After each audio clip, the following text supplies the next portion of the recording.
Hello everyone, and welcome back to another Mat 170 concept session. Today we're going to be looking at how to solve a quadratic equation by completing the square. The first thing that I kind of want to cover before we even get into this problem is to just go over the general form of what we're going to be using in order to complete the square. If you recall back to FOILings, now a can be any constant, right? So like 2, 3, 4, 5, 6, so on and so forth. Any kind of integer, positive or negative, it doesn't matter. And when we square it, we actually get something that looks like this. And if you recall, in order to solve this kind of problem, we have to use something that's called foiling, right? And once we FOIL, we actually get what equals x squared minus 2ax and then plus a squared. Now, this is the general form that we get from this. And we're actually going to be using this to help us complete the square when solving for a quadratic equation. Now, if you recall from a different concept session called solving a quadratic equation by factoring, the general form for factoring, right, is looking at factors of c that add up to b, right? But that only works for equations where that's valid, right? And in this case, this equation, that's not valid. There are no factors of -3 that add up to -4. So whenever that's the case, one way to solve an equation like that is by completing the square. And to get things started, what we're first going to do is so first off, remember that this equals 0, right? What we're going to do is add 3 to the other side.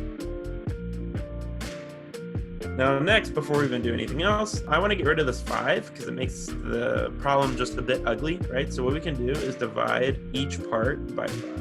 So those 5's go away. So we're left with x squared minus 4/5 x equals 3/5. Now from here, this equation looks a little bit similar to what we have over here. X squared minus 2ax plus a squared. The only thing we're missing is that a squared. And what we need to do is actually solve for a. So we have this -2ax here, which is kind of similar to this -4/5 x, right? Still, they both have an x, right, to a power of 1. And what we can do is actually equal that out. So we can do -2a equals -4/5. And then what we can do here is solve for the -2.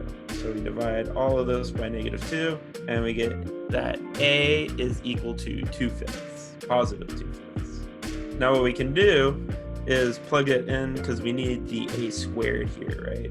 So a squared is equal to 2/5 times 2/5, right? Which is 4/25. Now, once we do that, we can actually plug everything back in. But if we add 4/25 to one side of the equation, we also have to add it to the other side. So that means we're also going to add 4/25 to the 3/5 as well. Now from here, what we can do is just do a little bit of reduction. What we know from this equation up here is that we have x squared minus 2ax plus a squared, right?